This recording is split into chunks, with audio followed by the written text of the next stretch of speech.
इस विद्वत उपस्थित सभी सुधी वक्ताओं को और श्रोताओं को मेरा नमन। इस कार्यक्रम की सूत्रधार श्री जेटा शर्मा जी, श्री अशोक कुमार सिडाना जी, सम्माननीय श्री नाटिया साहब, जिनसे हम लोग लगातार सीखते रहे हैं और आपका जो प्रेरणादायी उद्बोधन था वो निश्चित रूप से हम सब लोगों को दिशा देता है। सम्माननीय प्रोफेसर पाठक साहब, विनोद कुमार जी शर्मा, जिनको हम अभी सुन रहे थे, और दिल से आपने बात की सर, बहुत ही दिल से आपने अपनी उस पूरी जो विमर्श था उसको आपने बढ़ाया। सम्माननीय श्री रामकरण जी और श्री अमरनाथ जी, आपका ये महाविद्यालय निसंदेही गौरवपूर्ण महाविद्यालय है और लगातार शिक्षक सेवा, जो शिक्षक शिक्षा है या अध्यापक शिक्षा है, उसके क्षेत्र में लगातार काम कर रहा है। तो उसके सभी प्राध्यापक गणों को, उसके सभी जो प्रबंध समिति के जो हमारे सभी सम्माननीय व्यक्ति हैं उनको, और इस आयोजन के लिए खास तौर पर इस आयोजन की चिंता जो आपने जिस विषय के रूप में की, उसके लिए मैं आपको साधुवाद देता हूँ। इस पूरे देश में शिक्षा नीति पर कई पहलुओं पर बात हो रही है, लेकिन जिस पहलू पर सबसे कम बात हुई है, न केवल शिक्षा नीति में बल्कि शिक्षा नीति बन जाने के बाद भी जिस पर सबसे कम बात हुई है, आपके महाविद्यालय ने ये बीड़ा उठाया। और हम सब लोग जानते और समझते आए हैं कि मनुष्य की जो जिन बड़ी चिंताओं में या मनुष्य के बारे में जब कल्पना की गई होगी तो कुछ बातें मनुष्य के जीवन के लिए महत्वपूर्ण मानी गई, और ये संयोग है कि जिन बातों को महत्वपूर्ण माना गया वो सभी बातें आपके इस प्रांत में कण कण में दिखाई पड़ती है, आप सबको महसूस होती है। अगर स्वामी भक्ति की बात हो तो पन्नाधाय के बिना वो बात नहीं हो सकती। स्वाभिमान की बात हो तो राणा प्रताप के बिना आप उसके आगे नहीं बढ़ सकते, उनकी चर्चा किए बिना वो बात अधूरी रहेगी। अपने आसपास, अपने पड़ोस और समग्र पर्यावरण की चिंता हो तो आप बहन अमृता बिश्नोई को आप बिना याद किए आप नहीं रह पाएंगे। शिक्षा में जब आंदोलन की बात हो तो लोक जुम्बिश इसी प्रांत से निकला, और जब लोगों को अधिकार देने की बात आई देश की आजादी के बाद तो पंचायतों का जो विकेंद्रीकरण था उसकी शुरुआत भी इसी प्रांत से हुई। तो मैं इसे गौरवशाली प्रांत को, जिसकी हर जगह पर एक चेतना का जो विस्तार है वो दिखाई पड़ता है, मैं उसको नमन करता हूँ। मैं ज्यादा समय नहीं लूंगा, अंतिम वक्ता होने का भी फायदे भी हैं कि मुझे अपनी बात को बहुत कम कहना भी है और बहुत सारी बातें हम सब लोग समझ भी चुके हैं। किसी भी नीति को अगर समझना हो, जैसा कि सम्माननीय नाटिया जी ने इस बात को रखा कि किसी भी नीति को समझना हो तो सबसे पहले एक शिक्षा कर्मी होने के नाते, शिक्षा विमर्श से जुड़े होने के नाते या एक समाज विज्ञानी होने के नाते हमारी चिंता ये होती है कि हम उसके विजन को समझें कि आखिर उस शिक्षा नीति का दृष्टिकोण क्या है, वो क्या दिखाना चाहती है, हमें क्या बताना चाहती है। और उसके सभी वक्ताओं ने बात की, तो इस शिक्षा नीति का जो मर्म है, इस शिक्षा नीति का जो विजन है, वो इस बात को बताता है कि हम भारत में एक ऐसी पीढ़ी को तैयार करें जो अपनी जड़ों से जुड़ी हो, साथ ही साथ उसका विस्तार वैश्विक हो। इसको अगर हम और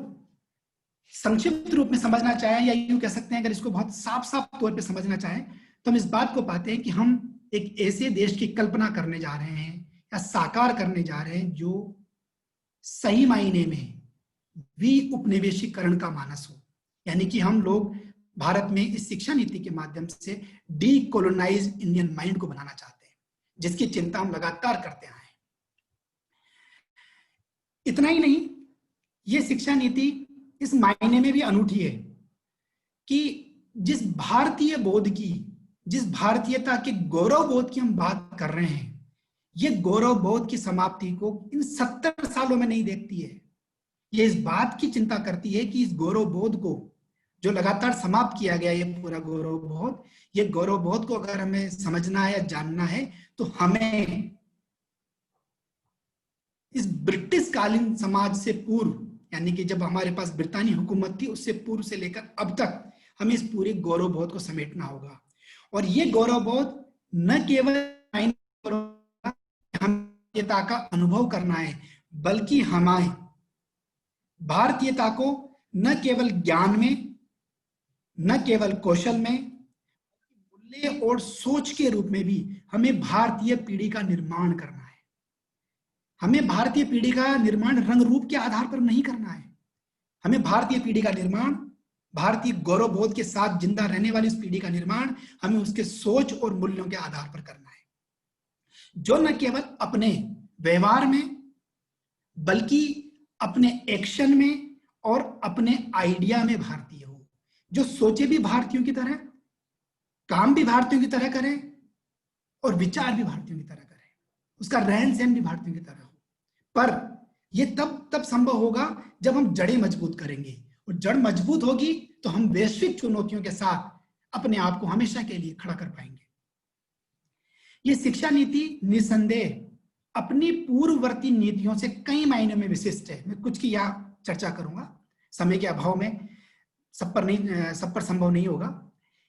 यह शिक्षा नीति अपनी पूर्ववर्ती नीतियों की तुलना में इसलिए विशिष्ट है, इसलिए महत्वपूर्ण स्थान रखती है कि इससे पूर्ववर्ती अब तक जितनी भी नीतियां बनी हैं, अगर आप उन्हें देखें तो आप ये पाएंगे कि वो उनकी बड़ी चिंता बच्चों को विद्यालय में लाने की थी, यानी कि हम विद्यालय पहुंचाएं, विद्यालय की एक्सेस बनाएं। पर यह शिक्षा नीति ऐसी है जो न केवल शिक्षा को बच्चों तक पहुंचाना चाहती है, बल्कि ये शिक्षा गुणात्मक तरीके से उन बच्चों तक कैसे पहुंचे उसके लिए रोड मैप भी देती है। अभी बातचीत में जिक्र आया था कि 1986 की जो पॉलिसी बनी, उसके बाद हमें लगभग 6 साल के बाद हमें यह पता लगा कि हमें इसका कार्य योजना कैसे बनानी है। 1992 में हमें पता लगा कि हमें इसके लिए प्रोग्राम ऑफ एक्शन बनाना है। यह शिक्षा नीति अपने हर एक पैराग्राफ में आपको वो रास्ता भी सुझाती है, उस मार्ग का भी आपके साथ निर्धारण करती है, जिसके माध्यम से आप अपनी शिक्षा को, तो इस मायने में यह नीति कार्य योजना को भी, अगर आप बहुत गहराई में पढ़ेंगे तो आप इस बात को पाएंगे कि यह शिक्षा नीति जो है कार्य योजना को भी साथ साथ चलाती है। शिक्षा को अधिकार बनाने का दायरा, इस शिक्षा नीति ने इस बात को माना कि वर्तमान वैश्विक चुनौतियों में केवल उच्च प्राथमिक तक की या प्रारंभिक शिक्षा तक, यानी कि कक्षा 8 तक बच्चों को तैयार करके हम भारत को वैश्विक चुनौतियों से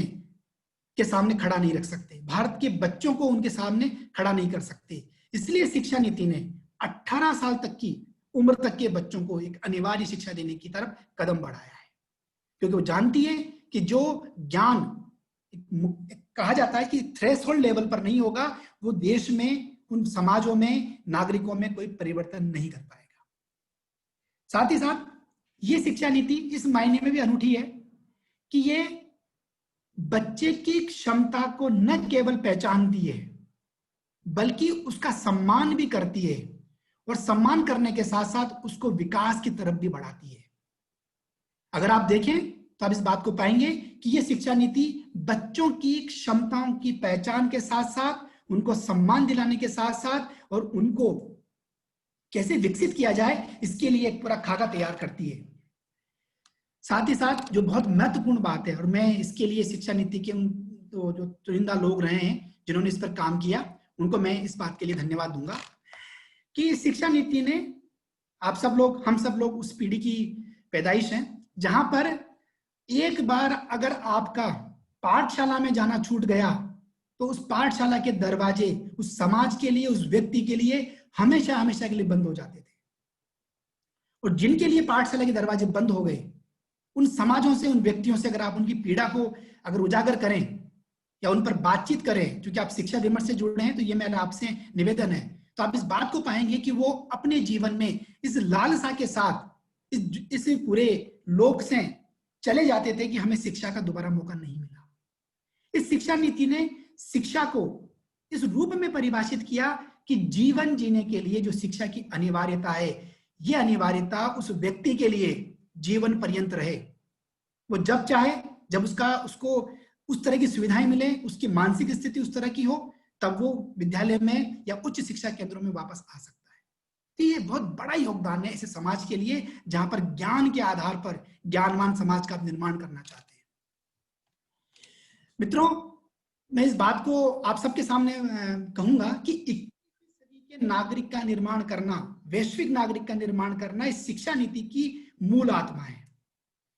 और वो मूल आत्मा के साथ जोड़ा है उन्होंने भारतीयता का बोध। ये व्यक्ति कौन होगा, क्या कौशल होंगे उसके पास जो पूरी दुनिया के साथ वो साझा कर सके, और विश्व गुरु बनने की जो हमारी अवधारणा है वो भी बदली है। अब ये विश्व गुरु जो बनना है हमें, वो दुनिया के सामने बनना है, दुनिया के तरीकों से बनना है हमें, जिसमें उन्होंने इस बात को माना कि हमारा जो विद्यार्थी है, हमारी जो जनरेशन है, हमारी जो पीढ़ी है, वो पीढ़ी दुनिया में अब सूचना क्रांति के साथ अपने आप को जोड़ने जा रही है। इसका सबसे बड़ा उदाहरण है कि आप आज और हम लोग बैठे हैं, और आपको जानकर इस बात के लिए बड़ा फक्र भी होता है कि हमारे बीच न केवल नई जनरेशन के लोग भी हैं, बल्कि 2 पीढ़ी के अंतर वाले लोग भी हैं जो इस तकनीक के साथ उतनी ही मुस्तैदी के साथ जुड़े हैं। इस तकनीक को उन्होंने आत्मसात कर लिया है, अपने आप को जोड़ लिया है जब उन्हें मौका और ऐसा अवसर मिला या उन्हें लगा। तो हमें बिग डेटा के साथ हमारी पीढ़ी को इस दुनिया से जुड़ना है,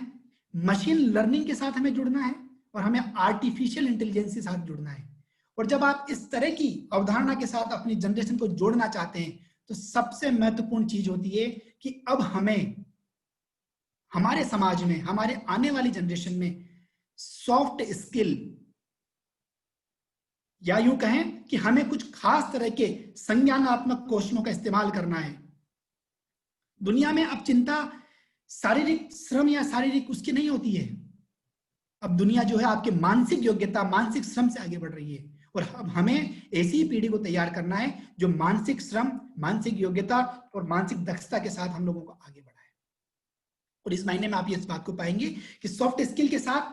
क्या है। सॉफ्ट स्किल में अगर आप देखेंगे तो आप ये पाएंगे कि हमारी इस पीढ़ी में आलोचनात्मक चिंतन होगा, वैज्ञानिक तर्कणा होगी, वैज्ञानिक चिंतन होगा, विवेक होगा, इस विवेक सम्मत मूल्यों का निर्माण होगा, और ये सब संज्ञानात्मक स्थितियां के साथ होगी। अब दुनिया के लिए युद्ध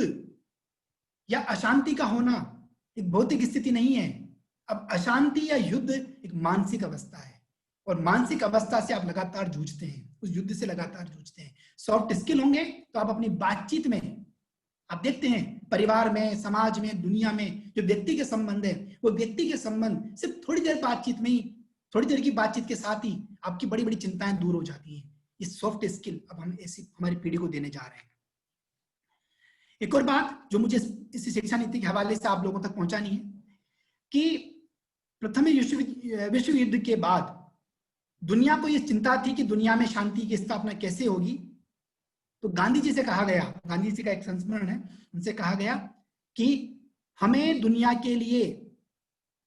मानव अधिकारों का एक चार्टर बनाना है, तो आप हमारी मदद कीजिए। गांधी जी ने बहुत ही विनम्र जवाब दिया, आप उसे ध्यान से सुनिए। उनका यह कहना था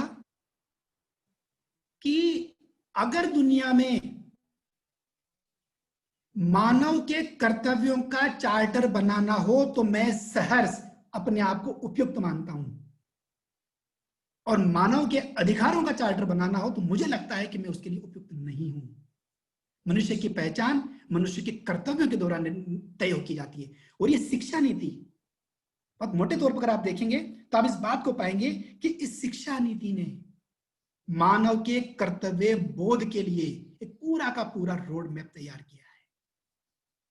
जिसे हम लोग मानव कर्तव्य के रूप में जानते हैं, जो हमारे संविधान में निहित है।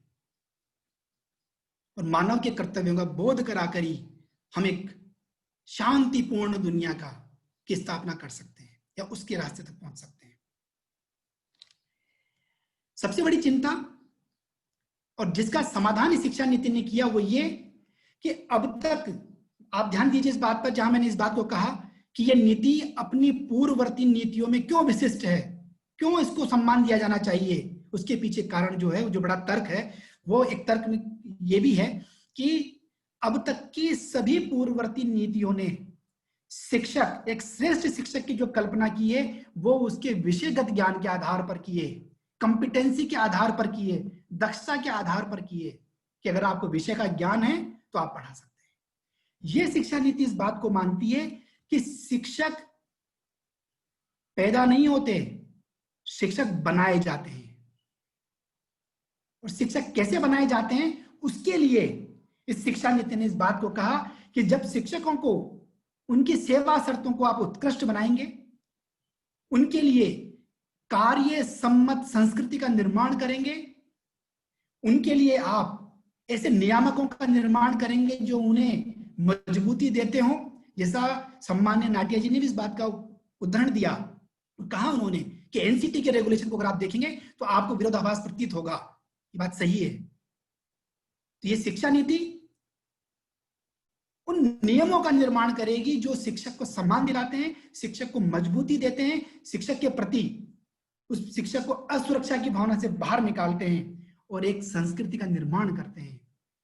ये काम कर कर ही हम इस समाज में एक बेहतर शिक्षक दे सकते हैं। तो शिक्षक देने की चिंता उस व्यक्ति पर नहीं छोड़ी गई है जो शिक्षक बनना चाहता है। शिक्षक देने की चिंता इसने संस्थाओं पर छोड़ी है, राज्य की जिम्मेदारी बनाई है, जो मुझे लगता है कि इससे पूर्ववर्ती नीतियों में ये जो प्रबोधन है इसका शायद उस तरह से नहीं जाना और समझा गया। मित्रों, हम लोग लगातार सुनते आए और समझते आए हैं, एक पूरी की पूरी पीढ़ी है हमारी, वो इसी विरोधाभास से गुजरी है। वो विरोधाभास क्या, कि हमने इस बात को महसूस किया कि ज्ञान या सिद्धांत और व्यवहार दो अलग अलग चीजें हैं। और हम लोग अक्सर पाते हैं नहीं ये काम सिद्धांतिक नहीं है, ये काम व्यवहारिक नहीं है। ये शिक्षा नीति इस बाइनरी अपोजिशन को, इस द्विध्रुवीय विरोधाभास को खत्म करती है। और ये शिक्षा नीति शिक्षा और कौशल दोनों को एक यूनिट के रूप में देखती है। और अगर आपको याद हो, अगर आप याद करना चाहें, तो गांधी जी की जो नई तालीम है, जो बुनियादी शिक्षा है, उसका बुनियादी का मतलब यही है कि वो शिक्षा और कौशल में कोई फर्क नहीं करते। और अगर हम ऐसा करते हैं तो सही मायने में हम उस कौशल को सम्मान दे रहे होंगे जो कौशल इस भारतीय समाज की विरासत है। तब हमें न केवल शिक्षक के काम में, बल्कि उस बढ़ई के काम में, बल्कि उस लोहे के साथ काम करने वाले व्यक्ति में, उस मिट्टी खोदने वाले मजदूर में हमें सामीप्य दिखाई देगा, जो सामीप्य हमें उस अद्वैत के दर्शन कराता है, जिस अद्वैत की चिंता शंकराचार्य ने की। यह अद्वैत, देयर इज नो डाइकोटमी, इसको मजबूती देने वाली शिक्षा व्यवस्था है। यह शिक्षा व्यवस्था इस बात के लिए भी हमें तैयार करती है, ये शिक्षा नीति के हवाले से, कि अब हमारे शिक्षक को हम अकेला नहीं छोड़ेंगे। शिक्षक अगर विद्यालय में अगर नियुक्त हुआ है तो उसकी जिम्मेदारी उन संस्थाओं की है। और इसीलिए उनके लिए pre service training, induction program और इन सर्विस ट्रेनिंग का प्रावधान है कि हमारा शिक्षक जब खुद पढ़ेगा तभी वो पढ़ने की उस ताकत को समझ पाएगा, जिस ताकत के बारे में अभी हमने कुछ देर पहले चर्चा की थी। मित्रों, अगर इस शिक्षा नीति को मूल रूप में और आत्मसात किया गया और हूबहू इसे लागू किया गया तो कई सारे परिवर्तन आपको अपने ही जीवन काल में देखने को मिलेंगे। आप सब लोग इस बात को पाते हैं और मेरी भी बड़ी चिंता है, और मैं बहुत सहमत हूं पाठक जी की बातचीत से और नाटिया जी की बातचीत से और श्री विनोद जी की बातचीत से, कि हमारे समाज में शिक्षक का, उसकी स्थिति का, उसके सम्मान का लगातार उसका जो है ह्रास हुआ है, वो अवसान की तरफ पहुंचा है। उसके पीछे जो बड़ा कारण हमें समझ में आता है वो ये कि शिक्षा को हमने ब्यूरोक्रेसी के हवाले कर दिया था। एक लंबे समय तक हमारी बड़ी चिंता ब्यूरोक्रेसी की थी। और आपको बड़ा मजेदार ये अनुभव रहेगा, जब आप 2016 से जो नीति बन रही थी और इस नीति को अगर आप मिलान करके आप पढ़ेंगे तो आप इस बात को पाएंगे कि शिक्षा नीति के अंदर शिक्षक की जो मानसिकता है उसके व्यक्ति आ जाने से शिक्षा नीति में किस तरह का गुणात्मक प्रभाव पड़ता है। सुब्रमण्यम साहब की नीति को अगर आप देखेंगे तो आप इस बात कि चूंकि वो एक प्रशासनिक दायित्व से आते थे और कस्तूरी रंगन साहब एक वैज्ञानिक हैं, वैज्ञानिक चिंता से आते हैं, तो ये दोनों के विचार करने का, चिंतन करने की प्रणाली का असर इस शिक्षा नीति में आपको दिखाई पड़ेगा, फर्क आप समझ पाएंगे। ये शिक्षा नीति शिक्षक पर पूरा भरोसा करती है और इस बात को बताती है कि हमारा शिक्षक अगर वो पढ़ना चाहता है, सीखना चाहता है, सिखाने के तमाम संसाधनों का उपयोग करना चाहता है, तो निस्संदेह वो एक दिन शिक्षा प्रशासक बनेगा। एक वर्टिकल मोबिलिटी ये शिक्षा नीति एक टीचर को देती है, ताकि आने वाले समय में वो शिक्षक अपने शिक्षकीय दायित्वों के साथ शिक्षा का एक बेहतर प्रशासक बनेगा। जब ऐसा होगा तब आप ये मानेंगे कि हमारे प्रशासक जो होंगे शिक्षा को चलाने वाले, वो भी शिक्षक होंगे। और ये बात क्यों जरूरी है? क्योंकि शिक्षा में आप ये देखते हैं कि जहां जितने भी बड़े नियामक पद हैं, माफ कीजिएगा ये शायद बात आपको अजीब लग सकती है, पर जितने भी बड़े नियामक पद हैं शिक्षा से जुड़े हुए, वहां पर होंगे या मैं यहाँ श्रीलाल शुक्ल की एक राग दरबारी आप सब लोगों ने पढ़ी होगी, उसका एक उनके हवाले से बताना चाहता हूं कि हमने ये मान लिया है कि शिक्षा एक ऐसा विषय जिस पर कोई भी बात कर सकता है। पाठक जी ने एक चिंता जताई कि शिक्षा क्यों नहीं अनुशासन बना। उसके पीछे जो बड़ा कारण है वो ये है कि हमने शिक्षकीय कर्म को, शिक्षकीय व्यवसाय को या अध्याय व्यवसाय को कभी गंभीरता से नहीं लिया। और यही वजह है कि हम आज जब भी कोई बदलाव आता है, मैं अभी भी कहूंगा इस बात के लिए कि जहां पर हमें लगता है कि शिक्षा नीति का आलोचनात्मक चिंतन और समीक्षा करनी चाहिए और शिक्षक और शिक्षकीय इस बात से हम जुड़े हैं, बहुत बेहतर होता जो एक खालीपन की तरफ नाकिया जी ने हमारा ध्यान दिलाया, पाठक जी ने हमारा ध्यान दिलाया, विनोद जी ने इस बात की चर्चा की, और जब इस वेबिनार का जो पढ़ा गया, मुख्य पत्र जो पढ़ा गया, उसमें इस बात की चिंता जताई गई और मैं सहमत हूं कि इस शिक्षा नीति में अगर कोई सबसे कमजोर कड़ी अभी भी है जिस पर काम किया जाना है, वो शिक्षक और अध्यापक शिक्षा का खंड है। और उसके पीछे जो बड़ा कारण मुझे लगता है वो ये कि इस शिक्षा नीति बहुत बेहतर बनने के बाद भी कोई व्यक्ति ऐसा नहीं था जो विद्यालय शिक्षा से जुड़ा हो। अगर ऐसा होता शायद वो अपना रिफ्लेक्शन, वो अपनी मजबूत उपस्थिति वो वहां दर्ज करा पाते। क्यों? क्योंकि बेहतर विद्यालयों का निर्माण किए बिना आप उच्च शिक्षा का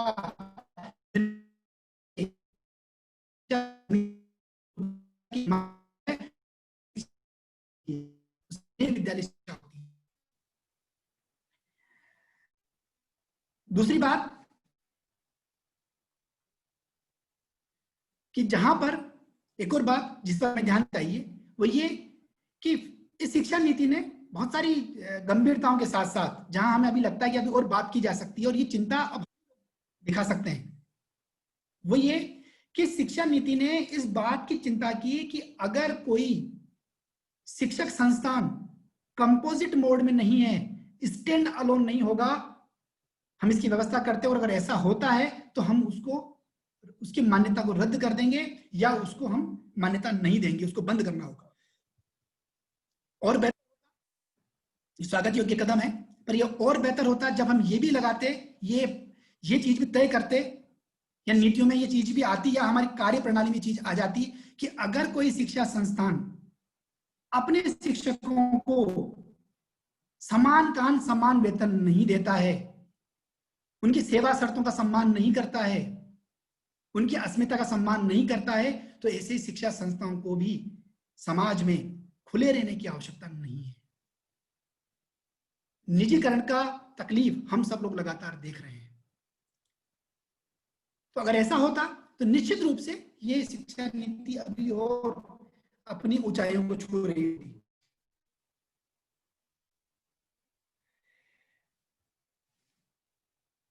मैं आप सब लोगों के सामने ये भी कहना चाहता हूं कि जिसकी चिंता अभी हम सब लोगों ने जताई कि क्यों नहीं हमारा गंभीर अनुशासन है, उसके पीछे बड़ा कारण ये भी है, जिसके लिए मैं ये चाहूंगा कि इस मंच के माध्यम से, आप लोगों के माध्यम से बात हमारे नीति निर्धारकों के साथ साथ जो कार्य नीति को अब अंतिम रूप देने जा रहे हैं उन लोगों तक भी पहुंचे। ये बात सही है कि इस पर बड़ी रोचक बात है इस पर कि भारतीय शिक्षा के संदर्भ में ही नहीं, दुनिया की शिक्षा के संदर्भ में अगर आप विचार करें तो आप इस बात को पाते हैं कि दुनिया की शिक्षा व्यवस्था को तमाम उन लोगों ने बदला है जो किसी प्रोफेशनल डिग्री के मोहताज नहीं थे। दुनिया के तमाम शिक्षा के जो जिन लोगों ने बदला है उनको आप देखिए, उनके पास आपको नहीं मिलेगा बीएड और एमएड। और मैं सहमत हूं सम्मानीय नाटिया जी की बात से, जो उन्होंने इस बात को अपनी उद्बोधन में भी कहा कि भाई मैं, और ये हम सब लोगों के लिए तंज भी था, हम सब लोगों को बड़ी गंभीरता से लेना चाहिए और हमें सम्मान करना चाहिए उनकी इस बात का, कि उनका ये कहना था कि भाई मैं शिक्षक शिक्षा का आदमी नहीं हूं, लेकिन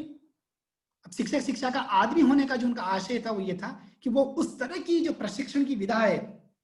या उस तरह का जो कार्यशैली है उसके साथ वो नहीं आते हैं, पर वो शिक्षक शिक्षा के बहुत संवेदनशील हैं। तो ऐसे लोगों का सम्मान किया जाना चाहिए, ऐसे लोगों के लिए जगह होनी चाहिए। पर चूंकि शिक्षक प्रशिक्षण की एक गंभीरता भी है, ये एक प्रोफेशनल पाठ्यक्रम है, जिस तरह कोई व्यक्ति बिना किसी पूर्व तैयारी के और प्रशिक्षण के डॉक्टर या चिकित्सक या इंजीनियर नहीं बन सकता, तो हमें इस बात को समझना चाहिए कि शिक्षक शिक्षा के व्यवसाय के साथ भी एक गंभीरता आए। ये शिक्षा नीति कुछ कुछ जगहों पर ये खुली छूट दे देती है कि जहां पर आपको लगता है कि अब शिक्षक शिक्षा में, शिक्षक शिक्षा के व्यवसाय में या अध्ययन व्यवसाय में अब शायद ये जो आवाजाही है, कोई भी व्यक्ति आ सकता है, उसको लेकर कुछ खास तरह के मापदंड बनाने की आवश्यकता है। भले वो बहुत जटिल ना हो, बहुत कठोर ना हो, पर कुछ, और ये अगर मापदंड बनाएंगे तो निश्चित रूप से बेहतर लोग ही हमारी शिक्षक शिक्षा में आ पाएंगे, और अगर वो आते हैं तो शिक्षक शिक्षा का जो व्यवसाय है वो और मजबूत होगा और बेहतर बनेगा। एक और बात जो मैं आप सब लोगों के सामने रखना चाहता हूं वो ये कि ये बात सही है कि नियमित या असुरक्षित जो असुरक्षित शिक्षक होते हैं, या जो व्यक्ति या जो भी व्यक्ति असुरक्षा में होगा वो अपना बेहतर नहीं दे पाएगा। शिक्षक शिक्षा में हमें शिक्षकों के भीतर उस असुरक्षा की भावना को समाप्त करना होगा। यह असुरक्षा की भावना कि जहां उन्हें इस बात का नहीं पता लगता कि वो इस सत्र में रहने वाले हैं या अगले सत्र में निकाल दिए जाएंगे, या बने भी रहेंगे या नहीं बने रहेंगे, जहां उनका बने रहना अब उनकी योग्यता पर, उनकी क्षमताओं पर निर्भर नहीं है। उन सभी शिक्षक साथियों की जो सबसे बड़ी पीड़ा है वो असुरक्षा की है। ये शिक्षा नीति असुरक्षा की भावना को भी समाप्त करे, हम ऐसी उम्मीद करते हैं। क्योंकि इसके कुछ इसका एक पैरा है जिसमें आपको बताना चाहूंगा, वो ये कि अगर आप अंग्रेजी में इस शिक्षा नीति को देख रहे हैं तो पृष्ठ संख्या 21 पर 5.6 ये इस बात की बात करता है कि अब हम शिक्षकों को हायर करेंगे, किराए पे रखेंगे। किराए पे आप शिक्षकों को रखना चाहते हैं या रखने की बात हम लोग करते हैं, तो हमें थोड़ा संवेदनशीलता और गंभीरता के साथ हमें इस पर बात करनी होगी, क्योंकि ऐसा करने से शिक्षकों के भीतर असुरक्षा की भावना और मजबूत होगी, और असुरक्षित शिक्षक अपनी कक्षाओं में बेहतर नहीं दे सकता, जिसकी चिंता इस नीति को भी है, कोठारी साहब ने भी की कि भारत का भविष्य कक्षाओं में तय होता है। और मित्रों, असुरक्षित शिक्षक अपनी कक्षाओं को बेहतर नहीं बना सकता, ऐसा मेरा मानना है। ये कुछ बातें हैं जिन पर अगर हम विचार करें तो निश्चित रूप से, चूंकि बड़ा मंच है और मुझे ये मेरे लिए गौरव की बात है कि मैं आपके इस केशव विद्यापीठ के इस मंच से आपने मुझे मौका दिया अपनी बात रखने के लिए। ये शिक्षा नीति इसलिए भी बहुत आगे तक जाती है, ये बहुत विजनरी शिक्षा नीति है। 1986 की शिक्षा नीति को अगर आप देखें तो वो शिक्षा नीति में एक टर्म इस्तेमाल होता है, operation black board. Operation black board की अवधारणा इस बात को कहती है कि हमें हमारे विद्यालय न्यूनतम सुविधाओं से शुरू कर देने हैं। 1 या 2 टीचर, 1-2 कमरे, एक आध ब्लैक बोर्ड, उससे हमारे शुरू हो जाएगा। यह शिक्षा नीति ऐसी बात नहीं करती है। यह शिक्षा नीति कहती है विद्यालय का मतलब एक समग्र विद्यालय है,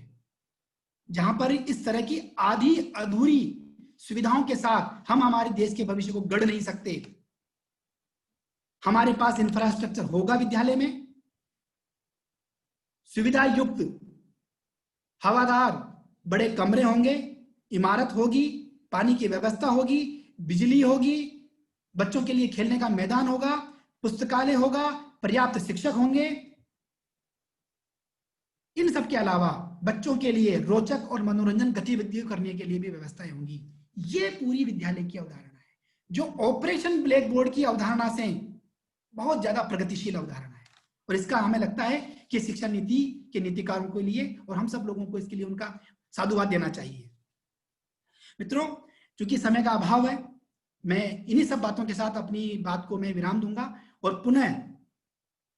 आपने मुझे इस गौरवशाली मंच से जुड़ने का अवसर दिया, आप सब लोगों को सुनने का मुझे मौका मिला और आपने समय रहते मुझे सुना और अपना एक कीमती समय मुझे दिया। इसके लिए बहुत बहुत धन्यवाद। कोटेशन।